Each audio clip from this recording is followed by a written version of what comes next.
আজকের সকালের জলখাবারে বানিয়েছিলাম আলু পরোটা।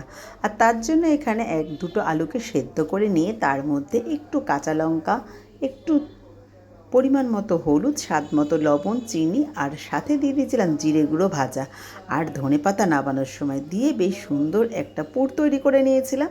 পুর তৈরি করে নিয়ে এখানে একটা ময়দার ডো করে নিয়েছিলাম। ময়দার ডোগুলো তো সাধারণ ময়দা যেভাবে মাখি সেভাবেই কিন্তু মেখেছিলাম। আজকে একদমই কিন্তু এতটা দেখানোর আমার টাইম ছিল না বলে দেখাতে পারিনি।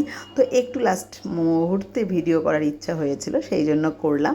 আর তারপরে এইভাবে পুরটাকে ঢুকিয়ে জাস্ট বেলে নিয়ে আলুর পরোটা একদম রেডি। আর সকালবেলা খুব টাইম কম থাকলে এইভাবে আলুর পরোটা করলে কিন্তু বন্ধুরা বেশ ভালোই লাগে। সাথে কিচ্ছু তরকারি লাগে না, আলাদা করে তরকারি করতেও হয় না।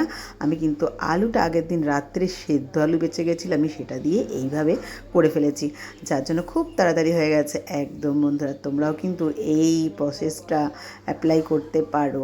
আর এই আলু পরোটার সাথে শুধু সস দিয়ে দিল, যে কোনো সস, টমেটো সস দিয়ে দিলেও, এটা ধনেপাতার খুব ভালো চাটনি হয়, সেটা দিলে তো আর কোনো কথাই হয় না।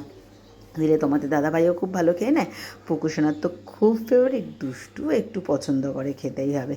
তো আমি কিন্তু আজকের সকালে এইভাবে কিন্তু ব্রেকফাস্টটা করে দিলাম। আর দেখো পরোটার উপর দিয়ে একটু এইভাবে ধনেপাতা দিয়ে দিয়েছি, আরও খুব সুন্দর কিন্তু খেতে, গন্ধটাও ভালো হয়েছে। ভেতরের ধনেপাতাও দিয়েছি, ওপরেও এইভাবে ধনেপাতা দিয়ে দিয়েছি। আর তারপরেই কিন্তু দেখো হালকা তেল, ব্রাশ করার মতো তেল দিয়ে পরোটাগুলো লাল লাল করে ভেজে নিয়েছি। আর এইভাবে টমেটো দিয়ে সার্ভ করে দিয়েছি। তো চলো বন্ধুরা, ভিডিওটা ভালো লাগলে অতি অবশ্যই লাইক কমেন্ট করে দিও। টাটা। আর নতুন ভিডিও আস্তে আস্তে, সবাই কিন্তু খুব ভালো আর সুস্থ থেকো।